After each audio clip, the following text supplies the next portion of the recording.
अस्सलामुअलैकुम दोस्तों। तो आज की वीडियो में मैं एक टावर ब्लूटूथ लाया हूं और यहां पर चलिए हम सप्लाई डालकर आप लोगों को पहले टेस्ट करा देते हैं ये ऑन होता है या नहीं।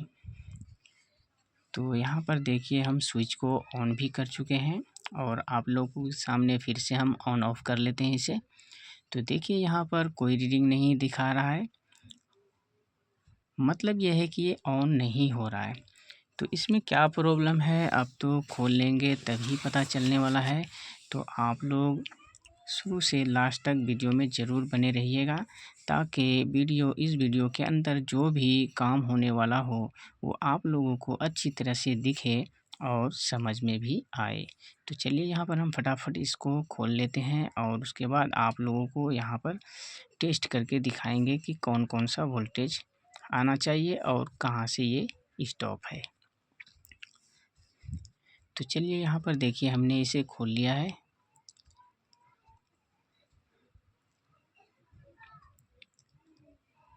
तो यहाँ पर अब हमें इसके वोल्टेज को टेस्ट करना होगा, इसमें 5 वोल्ट सप्लाई है या नहीं, इसमें 12 वोल्ट का सप्लाई है या नहीं।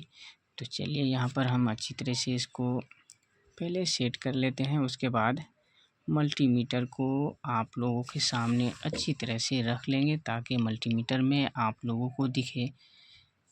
तो चलिए यहाँ पर हम टेस्ट शुरू कर लेते हैं।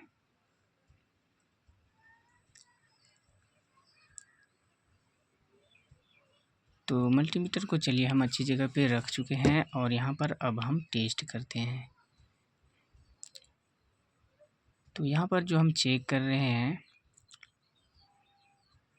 ये है 12 वोल्ट सप्लाई के लिए, लेकिन नहीं बताया। और यहाँ पर देखिए जो अब हम चेक कर रहे हैं ये 5 वोल्ट के लिए है। यहाँ पर जो हम टेस्ट कर रहे हैं 12 वोल्ट और इस साइड में ये 5 वोल्ट के लिए है, लेकिन कोई सप्लाई नहीं है। लगभग 1 आध वोल्ट के आसपास मिल रहा है, लेकिन इससे कुछ होने वाला नहीं है। लेकिन ये है कहाँ से रुका हुआ वो हमें तलाशना होगा। तो 30 यानी कि क्या इसमें 20-30 IC जो लगा हुआ है उसके ऊपर भी 12 से 14 वोल्ट तक या जो भी हो 12 के आसपास मिलना चाहिए, लेकिन नहीं मिल रहा है। तो यहाँ पर देखिए ट्रांसफार्मर के ऊपर यानी ट्रांसफार्मर का वायर जो लगा हुआ है और उसके सामने डायोड भी है, उसके ऊपर हम चेक कर रहे हैं, लेकिन कहीं से कोई फ़र्क नहीं पड़ने वाला है। तो मुझे तो ऐसा लग रहा है कि ट्रांसफार्मर तो इसका ख़राब नहीं है। अब चलिए यहाँ पर हम टेस्ट करेंगे अच्छी तरह से, इसे खोलकर भी चेक करना पड़ेगा वायर को, इसका वायर ठीक है या AC साइड ख़राब है या DC साइड ख़राब है।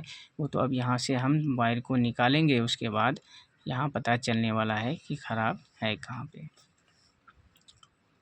तो चलिए यहाँ फटाफट हम इस वायर को निकाल लेते हैं। उसके बाद यहाँ इस वायर के ऊपर हम टेस्ट करेंगे।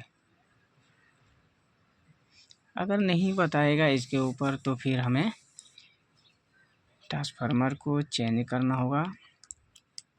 तो चलिए यहाँ पर सभी कुछ आप लोगों के सामने क्लियर होने वाला है। तो चलिए यहाँ पर देखिए AC 10 वोल्ट के रेंज पे हमने लगाया है और यहाँ से अब हम टेस्ट करते हैं। तो देखिए मेरा ट्रांसफार्मर भी सही है, ट्रांसफार्मर काम कर रहा है। तो देखिए यहाँ पर दोनों वायर पे काम कर रहा है, लेकिन फिर भी सप्लाई उसे नहीं मिल पा रही है और चालू भी नहीं हो पा रहा है। तो चालू करेंगे कैसे? तो आप लोग अभी भी छोड़कर नहीं जाइएगा, क्योंकि अब जो है यहाँ मेन पॉइंट अब यहाँ से खुलने वाला है। तो चलिए यहाँ पर हम इस बोर्ड को भी खोल लेते हैं ताकि काम करने में थोड़ा सा आसान हो जाएगा।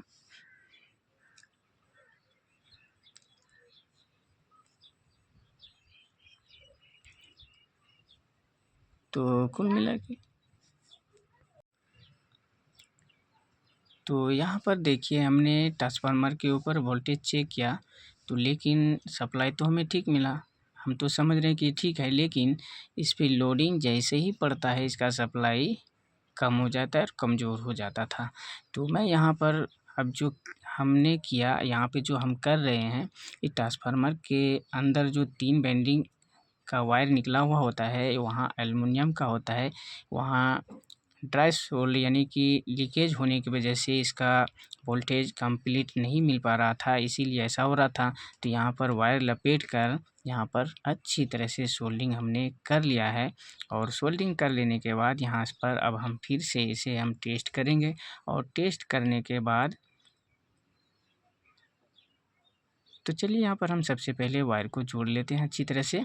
उसके बाद हम टेस्ट करेंगे क्या ये वोल्टेज अब सही देने लगा या तो अभी भी ख़राब है। तो मेरे ख़्याल से अब तो हो जाना चाहिए। तो चलिए यहाँ पर हम टेस्ट करके दिखाई देते हैं आप लोगों को, ताकि आप लोगों के मन में जो भी हो वो भी क्लियर हो जाए। तो चलिए यहाँ पर देखिए हमने सप्लाई फिर से डाल लिया है। तो अब यहाँ पर हम फिर जहाँ-जहाँ वोल्टेज को चेक किया था बिल्कुल अब वहीं पे हमें फिर से चेक करना होगा। तो चलिए यहाँ पर हम पहले मीटर को सेट कर लेते हैं अच्छी जगह पे, ताकि आप लोगों को दिख जाए।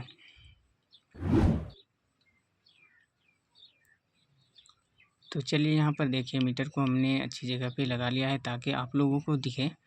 तो अब यहाँ पर जो हम वोल्टेज चेक कर रहे हैं 7805 पे, तो देखिए 12 वोल्ट यहाँ पे नहीं मिल रहा था, लेकिन अब तो मिलने लगा।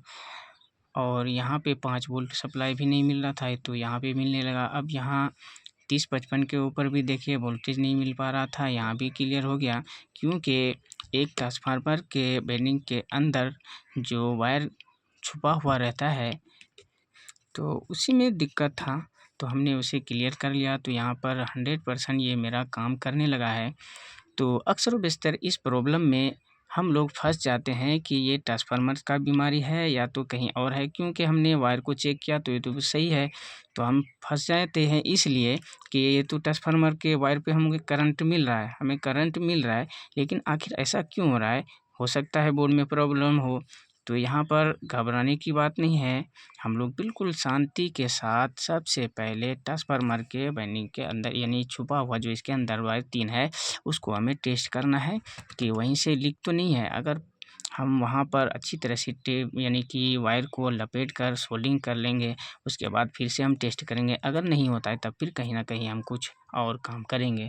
तो सबसे पहले देखिए इस बीमारी में अक्सर लोग फँस जाते हैं, और हम भी फँस चुके थे, क्योंकि बहुत देर तक हम इसमें मेहनत किए, लेकिन कुछ बीमारी का अंदाज़ा नहीं लगा। तब लास्ट में जाकर हमने सोचा चलो एक बार ट्रांसफार्मर को टेस्ट करते हैं। तो यहीं पे हमें बीमारी मिला, और ये प्रॉब्लम मेरा सॉल्व भी हो चुका है। तो चलिए यहाँ पर हम बजाकर भी आप लोगों को दिखाएँगे कि ये बजने लगा है, या तो अभी भी छोड़ पकड़ हो रहा है, या तो चालू नहीं हो रहा है। तो चलिए यहाँ पर हम टेप अच्छी तरह से इसमें चिपका लेते हैं, ताकि वायर इधर-उधर ना फैल जाए।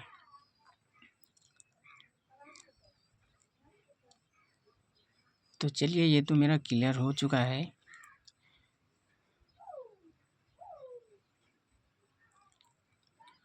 आप लोग भी अगर चेक करते हैं, चेक करने के दौरान वोल्टेज ना मिले तो सबसे पहले वायर को खोल लेना है, वायर पे करंट को चेक करना है, और वायर पे अगर सही करंट मिल रहा हो, सप्लाई सही दे रहा हो, तो इस दौरान आप लोगों को ट्रांसफार्मर में काम करना है। क्योंकि लोडिंग के वजह से उसका कमज़ोर हो रहा था। तो देखिए यहाँ ब्लूटूथ लिखा हुआ आ रहा है। तो देखिए यहाँ पर हम बटन को दबा रहे हैं, ब्लूटूथ मोड, एफएम मोड, ये सब आप लोग सुन पा रहे होंगे। तो चलिए यहाँ पर हम अच्छी तरह से इसे अब हम फिट कर लेते हैं, क्योंकि ये जो मेरा प्रॉब्लम तो इसमें बहुत सारा समझ में हमें आया, क्योंकि 3055 यानी कि 2030 आईसी पे वोल्टेज नहीं मिल रहा था, 7805 पे 5 वोल्ट नहीं मिल रहा था, 12 वोल्ट सप्लाई जहाँ जाना चाहिए वहाँ सप्लाई नहीं मिल रहा था। प्रॉब्लम तो इसमें बहुत सारा था, लेकिन इस प्रॉब्लम को हमने एक ही जगह से सॉल्व कर लिया है। तो आप लोग भी टेंशन ना लें। तो देखिए यहाँ पर एक कंडेंसर भी इसका ख़राब है। तो यहाँ पे ये कंडेंसर लगा हुआ है 10 एमएफडी 50 वोल्ट का, ये ट्विटर स्पीकर जो हम बजाते हैं उसी पे लगा हुआ है। तो चलिए यहाँ पर हम इसे भी चेंज कर लेते हैं। और तो देखिए यहाँ पर जो छला हुआ था इसके ऊपर रखा हुआ है, तो उससे तो कोई लेना देना नहीं, हमें यहाँ पे दूसरा लगाना है। और ये देखिए 10 एमएफडी का भी हमने लिया है और ये मेरे पास नया नहीं था, इसलिए टांग इसका छोटा है, हमने टीवी के किट से इसमें लगाया है। तो यहाँ पे 10 एमएफडी का चाहे किसी से भी लगा दे, कोई दिक्कत नहीं है, कोई ज़रूरी नहीं है कि नया ही होना चाहिए। तो चलिए यहाँ पर हमने इसे भी लगा दिया है और यहाँ पे अब हमें इसे टेस्ट करना होगा। तो यहाँ पर देखिए एक वायर को भी हमने खोला था, इसे भी हम सोल्ड कर लेते हैं।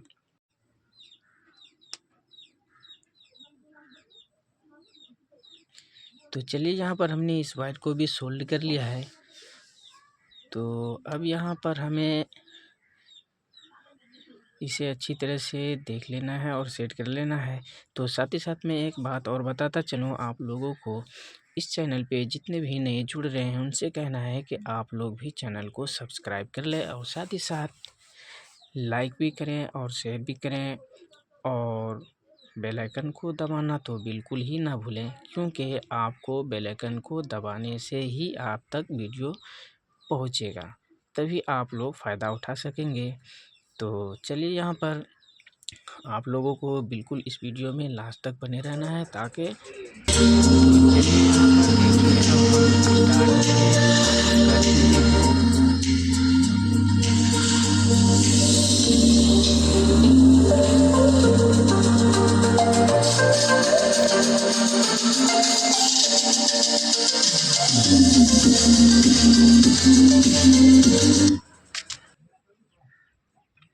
तो आप लोगों ने अच्छी तरह से इसे सुन लिया होगा और आवाज़ भी आप लोगों को शायद अच्छा लगा होगा, क्योंकि इसमें प्रॉब्लम सिर्फ ट्रांसफार्मर का था, आवाज़ से आईसी से कुछ लेना देना नहीं था, क्योंकि एक सप्लाई तैयार करना था सिर्फ हमें।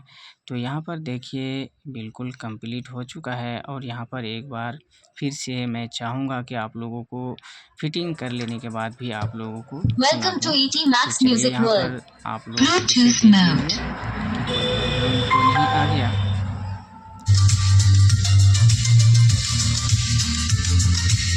तो मैं उम्मीद करता हूँ कि आप लोगों को ये वीडियो ज़रूर पसंद आया होगा, क्योंकि इस तरह का फॉल्ट और इतना आसानी के साथ कहीं पे देखने को नहीं मिलेगा। इसलिए मैं उम्मीद करता हूँ कि आप लोग इस चैनल को साथ साथ सब्सक्राइब भी कर लें और लाइक भी करें और शेयर भी करें, ताकि आने वाला वीडियो और बेल आइकन को दबाना बिल्कुल ना भूलें, क्योंकि आप लोगों को वीडियो जो मिलने वाला है वो बेल आइकन को जब तक ना दबाएंगे तो आप लोगों तक पहुंचने वाला नहीं है। इसलिए बेल आइकन को भी साथ ही साथ दबा लें और ताकि आप लोगों को फ़ायदा मिले। तो चलिए आज का वीडियो बस इतना ही, कल फिर मुलाकात होगी। थैंक यू, शुक्रिया।